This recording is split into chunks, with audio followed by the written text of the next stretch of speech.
Hello बच्चों, आज हम कर रहे हैं वर्कशीट नंबर 38 जो कि 10th क्लास की वर्कशीट है और वर्कशीट आपकी है कार्बन और उसके यौगिक पर।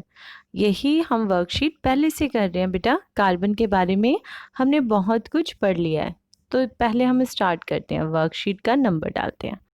नंबर है आपका 38। डेट है आपकी 30 सितंबर। अपना नाम लिखेंगे ज़रूर और उसके बाद यहाँ क्लास टीचर नहीं, अपनी टीचर का नाम लिखेंगे जो आपको साइंस पढ़ा रही है। राइट, करूँ? वर्कशीट आपकी साइंस की कॉपी में ही कर रहे हैं। तो वर्कशीट है कार्बन और उसके यौगिक पर। कार्बन, कार्बन को हम किससे लिखते हैं बेटा? सी से लिखते हैं, ये भी सबको पता है। कार्बन की परमाणु संख्या क्या है? 6 है। पहले कक्ष में 2 और दूसरे कक्ष में 4 इलेक्ट्रॉन आते हैं। 4 इलेक्ट्रॉन हैं। जो भी बाहर का कक्ष होता है उसमें कम से कम 8 इलेक्ट्रॉन होने चाहिए, लेकिन इसके पास है 4। इसका मतलब इसे 4 और इलेक्ट्रॉन की जरूरत है। या तो ये 4 इलेक्ट्रॉन ले ले कहीं से, या फिर अपने को ही हटा दे, मतलब अपने में से ही 4 इलेक्ट्रॉन माइनस कर दे। अगर ये 4 इलेक्ट्रॉन ले ले तो कैसा हो जाएगा? ये पहले कक्ष में 2, दूसरे कक्ष में इसके पास 8 इलेक्ट्रॉन बन जाएंगे अगर ये ले लेता है। ठीक, अगर ये दे देता है तो ये बाहर वाला कक्ष पूरा खाली हो जाएगा, इसमें एक भी इलेक्ट्रॉन नहीं बैठा होगा। तो क्या होगा? ये पूरा कक्ष ही गायब हो जाए। लेकिन ऐसा होता नहीं है। क्यों? क्योंकि इसके जो ये 4 इलेक्ट्रॉन है ना बेटा बाहर वाले, इनके बीच में और नाभिक के बीच में बहुत अधिक आकर्षण बल होता है। इसीलिए ये आराम से अपने 4 इलेक्ट्रॉन नहीं देता, ना ही और 4 इलेक्ट्रॉन लेता है। फिर ये क्या करता है? ये आयंस नहीं बनाता। इसका मतलब ना इस पे प्लस चार्ज होता है ना इस पे माइनस चार्ज होता है। फिर ये क्या बनाता है बेटा? ये बनाता है सहसंयोजी आबंध। क्या बनाता है? साझेदारी करता है इलेक्ट्रॉन की। किससे? और परमाणुओं के साथ। और परमाणु कौन से? क्या ये कार्बन के साथ ही साझेदारी कर लेता है? बिल्कुल करता है। ये कार्बन कार्बन से साझेदारी कर लेता है, कार्बन कार्बन के साथ जुड़ जाता है। ये जो बीच में मैंने लाइन बनाई है इसको बोलते हैं आबंध। तो ये कार्बन के साथ कार्बन जुड़ता जाएगा, ये ऐसे कर सकता है। या फिर ये क्या कर सकता है? और किसी के साथ जुड़ जाएगा, हाइड्रोजन के साथ जुड़ जाएगा, ऑक्सीजन के साथ जुड़ जाएगा, नाइट्रोजन के साथ जुड़ जाएगा। ये इसकी अलग अलग यौगिकों के बनाने की यही कारण है, क्योंकि ये अलग अलग परमाणुओं से भी जुड़ जाता है, अपने से जुड़ जाता है और औरों से जुड़ जाता है। ठीक है, तो कार्बन जो है कौन सा आबंध बनाता है बेटा? सहसंयोजी आबंध बनाता है। अब हमारी दुनिया में बहुत सारी चीज़ें हैं। हम ये कहते हैं सारी चीज़ें, जैसे खाने की चीज़ समझ लो, बर्गर, बर्गर कितना अच्छा लगता है, ब्रेड कितनी अच्छी लगती है ना। और गाड़ियां हैं हमारे पास, सोफ़ा है, कपड़े हैं, हर चीज़ में हम कह रहे हैं कार्बन है। तो ऐसा क्यों होता है? ये अलग अलग रूप क्यों है? क्योंकि इन सब की अरेंजमेंट अलग अलग होती है बेटा। कार्बन कार्बन के साथ अलग अलग ढंग से जुड़ा हुआ है। इसका मतलब ढंग से जुड़ने के कारण, एक कार्बन का अगर हम उदाहरण लेते हैं, कार्बन एक ऐसा है जिसके अपर रूप मिलते हैं। ये अपर रूप क्या होते हैं? मतलब इसकी डिफरेंट फॉर्म्स मिलती हैं बेटा, अपर रूप में मिलता है। होता कार्बन नहीं है, लेकिन कार्बन कार्बन इस ढंग से अलग अलग ढंग से जुड़ जाते हैं कि एक तो इसका रूप बन जाता है ग्रेफाइट, एक रूप है हीरा। हीरा तो सबको पता है कैसा होता है, हाँ, अंगूठी में हीरा होता है ना।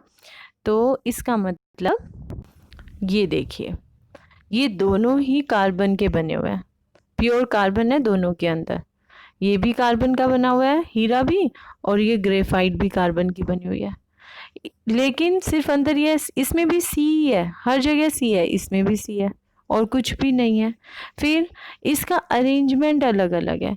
अगर हम ये कहें ना, ये परमाणु है हमारे पास, देखो बेटा जो दिखाई दे रहा है, अगर हम बात करें कि ये एक परमाणु है जो गोल बॉल दिख रही है, ऐसे इसमें 1 2 3 कितने सारे परमाणु हैं, है ना। ये ऐसे जुड़े हुए हैं, किस ढंग से? अलग ढंग से जुड़े हुए हैं ना। ऐसे ध्यान से देखो तो यूं षटकोण से, मतलब एक जो परमाणु है वो 4 से जुड़ा हुआ है, दिखाई दे रहा है? एक परमाणु 4 से जुड़ा हुआ है। यहाँ पे देखो जरा, ये है एक परमाणु, एक इधर जा रहा है, एक उधर, इधर, मतलब 4 अलग परमाणुओं से जुड़ा हुआ है। ये होता है हीरे के अंदर। हीरे में चमक होती है ना बहुत अधिक, क्योंकि वो ऐसे जुड़ा हुआ होता है। अब ग्रेफाइट में देखो, ग्रेफाइट में कैसे एक पूरी लेयर बनती है पहले, ये यहाँ पर छोटे छोटे परमाणु आपको दिखाई दे रहे होंगे बोल से, फिर दूसरी लेयर उसके ऊपर चिपकती है, फिर तीसरी, ये ऐसे बनता है ग्रेफाइट। अच्छा, ग्रेफाइट कहाँ देखा है? हीरा सबने देखा है, अमेरिकन डायमंड भी इसी के ऊपर बने हुए हैं आजकल, है ना, आर्टिफिशियल बनते हैं वो। हीरा जो है वो नेचुरल है, बना हुआ निकलता है। तो ये जो ग्रेफाइट है ये कहाँ देखा हमने? क्या हमने देखा है ग्रेफाइट? हाँ, पेंसिल का जो बेटा सिक्का होता है वो ग्रेफाइट का ही बना होता है। ठीक, तो कार्बन के हमने देखा कि 2 अपर रूप होते हैं जो हमें दिखाई दे रहे हैं। एक और होता है बेटा, वो भी मैं आपको दिखाती हूँ। पहला देख लिया आपने हीरा, दूसरा देख लिया ग्रेफाइट। इसके ऊपर आपका बहुत बार जो पूछा जाता है वो इसके ऊपर अंतर पूछा जाता है। तो इस अंतर हम याद कर लेते हैं। तो पहला, जितनी भी वर्कशीट में ऐसे अंतर आते हैं ना, चाहो तो आप लिख सकते हो बेटा अपनी कॉपी के अंदर। क्वेश्चन नहीं है ये आपका, लेकिन ये क्वेश्चन आपका लास्ट में, जब पूरा कार्बन का चैप्टर होगा, लास्ट वर्कशीट आएगी ना, उसमें ये पूछ लेंगे ज़रूर। हीरा और ग्रेफाइट में अंतर बताओ, फिर आपको वर्कशीट ढूंढनी पड़ेगी। तो अच्छा है पहले से ही एक अंतर लिख के रख लो। तो ग्रेफाइट और हीरे में क्या अंतर है? सबसे पहले इसकी संरचना में अंतर है। ग्रेफाइट के अंदर एक दूसरे के ऊपर व्यवस्थित षटकोणीय तल है। एक तल ये हो गया, फिर दूसरा तल उसके ऊपर रखा हुआ है। तो ये कैसा है? षटकोण। षटकोण दिख रहा है, ये देखो षटकोण दिखाई दे रहा है ना, ये षटकोण होता है ना, षटकोण को ऐसे ही बनाते हैं षटकोण को। तो ये षटकोण, षटकोणीय तल एक दूसरे के ऊपर रखे हुए हैं। जबकि हीरे में कैसे रखे हुए हैं बेटा? देखो, हीरे के अंदर दृढ़ त्रिआयामी संरचना है, 3D है, तीनों दिशाओं से देख सकते हो। इसमें एक तल, दूसरा तल 2 डायरेक्शनल है, ये 3 डायरेक्शनल है, मतलब ये दृढ़ त्रिआयामी संरचना है। आबंध की अगर हम बात करते हैं तो कार्बन के प्रत्येक परमाणु का आबंध कार्बन के दूसरे 3 परमाणुओं के साथ होता है। इनमें से एक आबंध द्विआबंधी होता है। किसके अंदर बेटा? ग्रेफाइट के अंदर। जबकि हीरे के अंदर कैसा होता है? एक परमाणु किससे जुड़ा हुआ है? 4 अन्य परमाणुओं के साथ जुड़ा हुआ है, और इसका त्रिआयामी संरचना होती है। रूप कैसा होता है बताओ? ये हीरा का रूप क्या होता है? बहुत कठोर होता है, ठीक, हीरा तो। और जबकि ग्रेफाइट जो होता है ये चिकना होता है और फिसलनशील होता है। चिकना है ना, ये बहुत चिकना होता है। अपनी पेंसिल का सिक्का हाथ लगा के देख लो, वो भी बिल्कुल चिकना है। अब बात करते हैं चालकता की।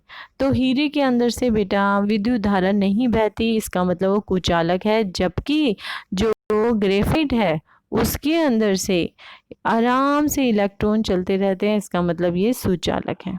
मुक्त इलेक्ट्रॉनों के कारण ये सुचालक है। उपयोगिता की बात करें तो हीरा जो है काटने के, आपको पता है शीशा काटने के लिए जो कटर आता है उसमें थोड़ी सी मात्रा हीरे की लगी होती है, इसलिए वो महंगा आता है। आजकल तो खैर कुछ और भी लगाने लगे हैं उसकी जगह, लेकिन पहले खाली उसमें ये कटर में थोड़ा सा हीरा लगा होता है आगे कोने पर, वो चमकता भी है, कभी देखना। तो उसमें काटने के उपकरण में लगा होता है हीरा, और इससे आभूषण बनते हैं। जबकि ग्रेफाइट का यूज़ पेंसिल की लेड में होता है और स्नेहक बनाने के लिए होता है, ठीक है, लुब्रिकेंट्स बनाने के लिए, गाड़ी में डाले जाते हैं जैसे लुब्रिकेंट, उसके लिए होता है। तो अब ये दिखाया हुआ है आपको, देखो चित्र, हीरे की संरचना, हीरा दिखा भी रखा है अंगूठी में हीरा। ग्रेफाइट की संरचना, ग्रेफाइट पेंसिल यूज कर रहा है, एक बच्चा दिख रहा है। अच्छा, एक और भी इसका अपर रूप है, वो है आपका C16 बकमिंस्टर फुलेरिन। C60 मतलब इसमें 60 कार्बन है और एक फुटबॉल जैसी संरचना हमें दिखाई दे रही है। तो फुलेरिन की कैसी संरचना होती है बेटा? फुटबॉल के आकार की संरचना होती है, और इसमें कार्बन 60 होते हैं। चलिए अब हम बात करते हैं कार्बन की सर्वोत्तमुखी प्रकृति, मतलब हर जगह मिलने वाली प्रकृति।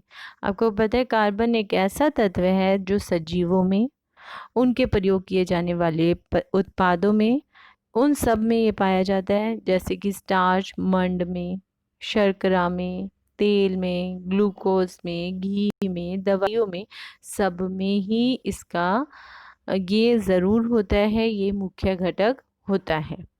तो इसका कारण क्या है?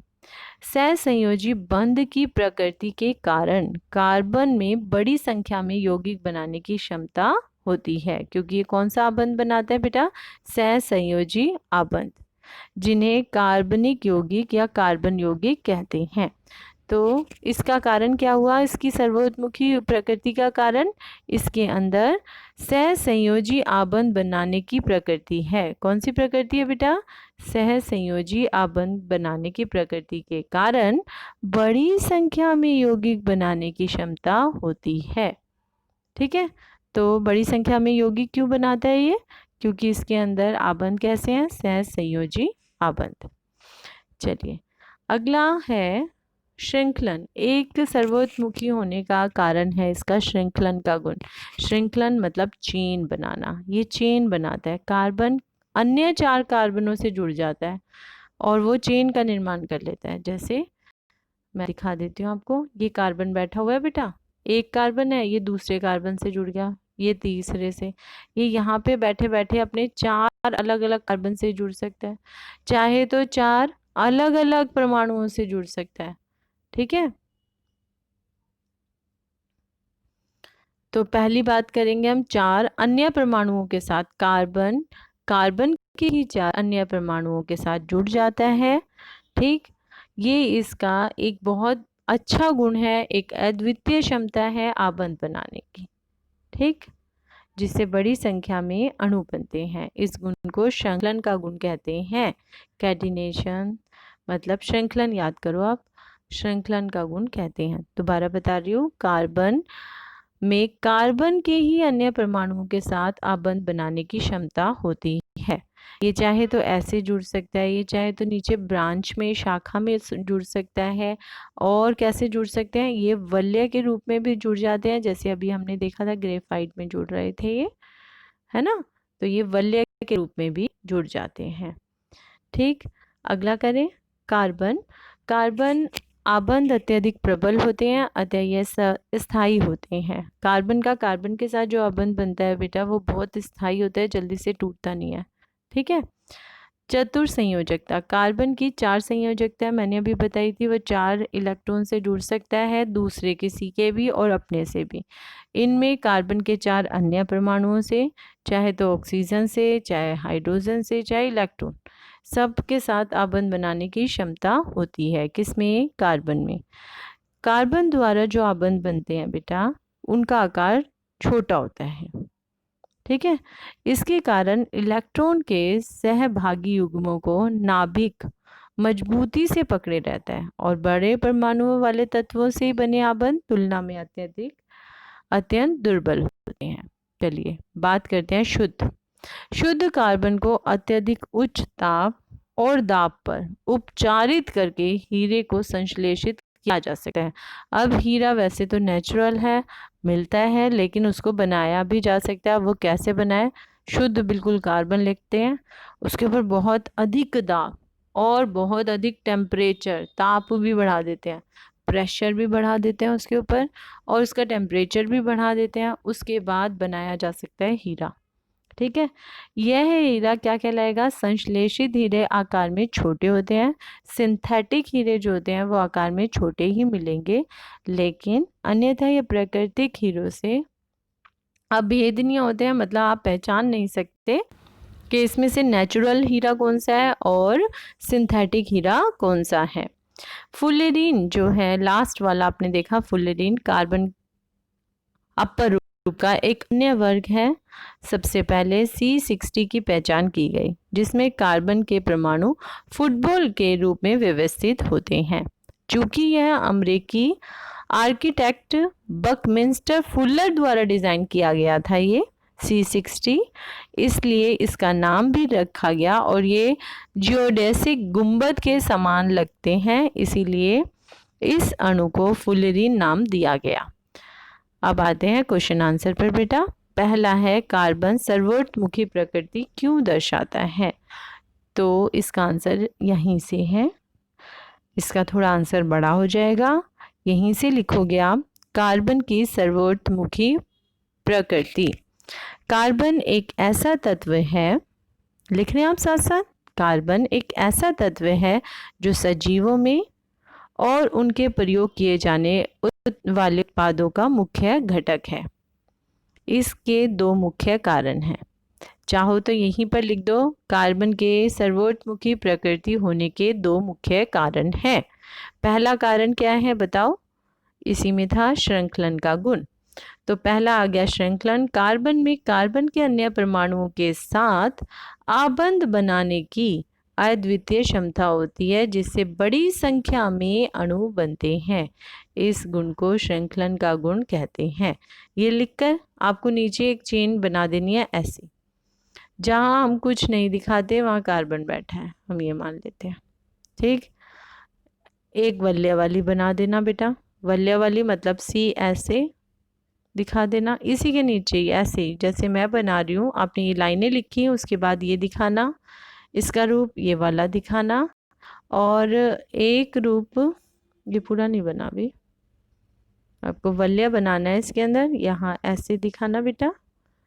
और एक रूप कौन सा दिखाओगे, एक दिखा देना ऐसे ब्रांच वाला, शाखा वाला दिखा देना कि यहाँ पर सी बैठे हुए हैं और एक नीचे सी बैठ गया, ये ऐसी भी बना सकता है। ठीक है, तो सी सी जुड़ रहा है, 1 2 3 सी की चेन बन गई। यहाँ चाहे एच बैठे कुछ भी बैठे उससे कोई मतलब नहीं है, सी लाइन में जुड़ गया। सी चाहे तो वो ब्रांच में भी जोड़ सकता था, सी चाहे तो एक सर्कल जैसे वलय के रूप में भी जोड़ सकता है। तो ये हो गया श्रृंखलन का गुण। आपको ये 2-3 लाइनें लिखनी है, फिर ये तीनों चीजें बनानी है इसके साथ। ठीक, अगला दूसरा पॉइंट लिखोगे इसी के अंदर, चतुसंयोजकता। कार्बन के 4 संयोजी इलेक्ट्रॉन होते हैं, इनमें 4 अन्य परमाणुओं ऑक्सीजन, हाइड्रोजन, नाइट्रोजन इत्यादि के साथ आबंध बनाने की क्षमता होती है। ठीक है, इसीलिए कार्बन अधिक सर्वोत्मुखी प्रकृति में है, मतलब हर जगह पाया जाता है।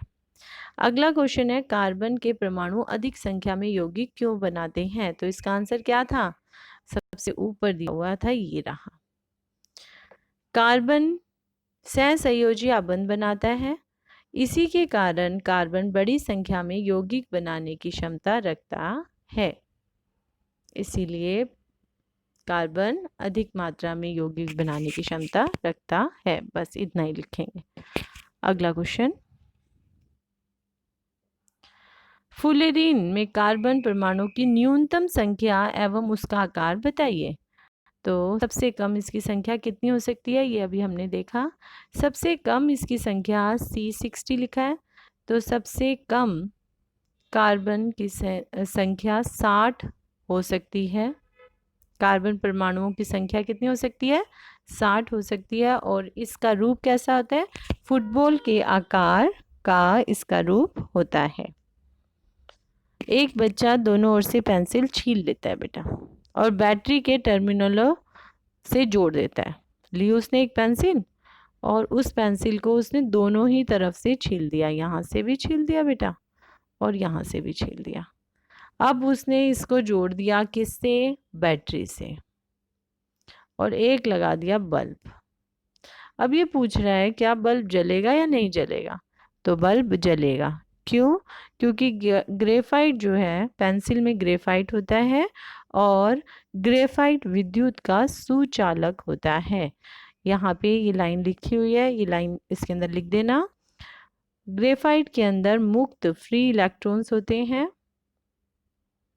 इतना भी लिख सकते थे, बस विद्युत का सुचालक होता है, क्योंकि ग्रेफाइट में मुक्त इलेक्ट्रॉन होते हैं, जिसके कारण वो विद्युत का सुचालक होता है। तो सभी बच्चों को वर्कशीट अच्छे से समझ आ गई होगी, उम्मीद यही करती हूँ। फिर भी आप चाहते हैं कि मैं PDF दिखा दूँ आपको आंसर्स की, तो वो देख लीजिए। देखिएगा पहला क्वेश्चन लिखा हुआ है, सभी कार्बन एक ऐसा तत्व है जो सजीवों में उनके प्रयोग किए जाने वाले उत्पादों में मिलता है। श्रृंखलन का गुण दिखा दोगे इसमें, सर्वोत्मुखी होने के 2 कारण है ना, मैंने कहा था ऐसे आप चेन बना देना, वहीं से ही मैंने लाइनें एज इट इज लिखी हैं। दूसरा क्वेश्चन जो उसमें दिया हुआ था उसमें से ही लिखने ना, नहीं तो ऐसे लिख सकते हो कार्बन की संयोजकता 4 है, वह न तो 4 इलेक्ट्रॉन का त्याग करता है न इलेक्ट्रॉन को ग्रहण करता है।